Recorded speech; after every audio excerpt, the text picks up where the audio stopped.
nuopelną sveikatos apsaugai gydytojui, reanimacijos intensyvios pagalbos skyriaus anestezologui, reumatologui Albertui Jankauskui.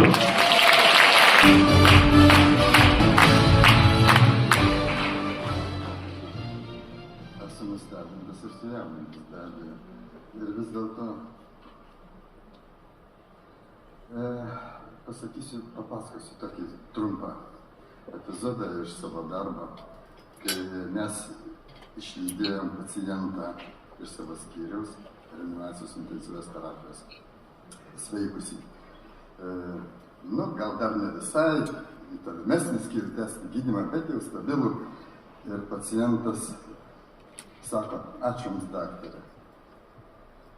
O tada aš susimąsčiau ir tam žmogui taip pat išvardinau, kiek daug žmonių tada suvienijo jėgas ir kovojo už jo gyvybę ir sveikatą. Tai pirmiausia, greitosios pagalbos tarnyba liekėsi.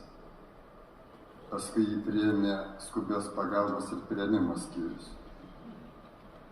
Tyrimus laboratorija darė, mes be jų kaip akli.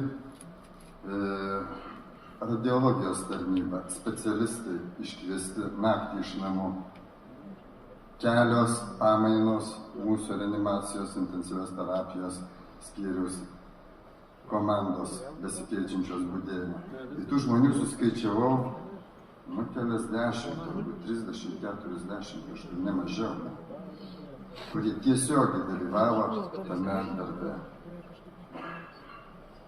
Taip, kad labai ačiū, mėly kolegos, kurie dalyvauja tame mano darbe ir daro jį sėkmingą. Ačiū už apdovanojimą.